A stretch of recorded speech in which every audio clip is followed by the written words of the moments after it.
Have you been bursting at the seams? Or maybe you just got that fantastic news that you're getting ready to have some more kids and you realize you don't have enough room in the house. This is a guide to help you find that perfect house and think about a few things that you may not have thought about if this is the first time buying a house when you're upsizing, or you got a couple more on the way and you just want some helpful advice about what to think. All right, let's dive in. What's up, everybody? Thanks for joining me. My name's Brian Kay. I'm a realtor here in North Idaho. Super appreciate you guys watching our channel. If you like this video, send it to someone you know. Hit subscribe down below. Really appreciate you watching. All right, let's dive in. So this is a guide to help you maybe come up with some extra thoughts that you hadn't thought around buying a house when you're upsizing. So congratulations. Maybe you just found out that you are getting ready to have twins or triplets, or you've been bursting at the seams and you finally got the news from the lender that you can afford to go home shopping. So what kind of considerations do you want?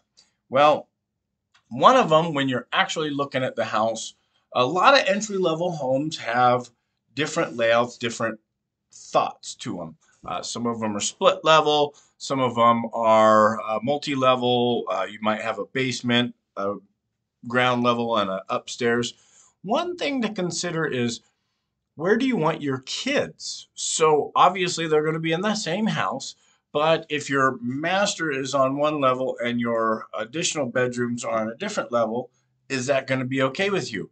For a lot of parents that I talk to that have, for instance, toddlers, super not okay.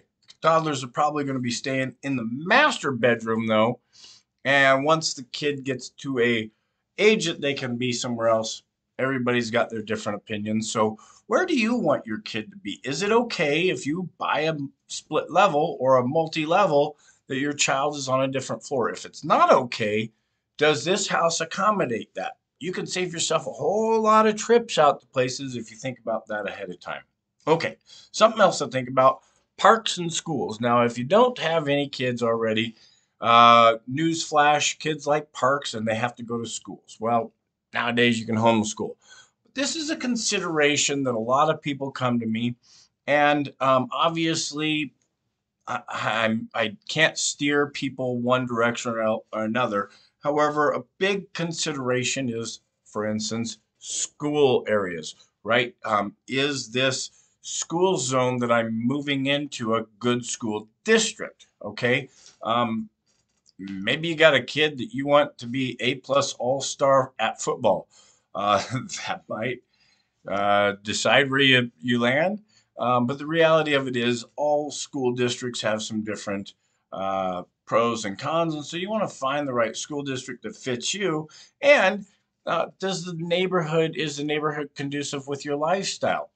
Do you like to go out for walks? Do they have sidewalks, nearby parks, things like that? This is all good information that a local great real estate agent can help you with. The other thing that I think about when I'm showing clients a home is traffic. Okay, so more than likely, you might be buying a house with an asphalt road right out front, but not all asphalt roads are created equal, right? Obviously, if you walk out and the cars are zooming by, that's a lot different than a suburban offset neighborhood. Also, something to think about.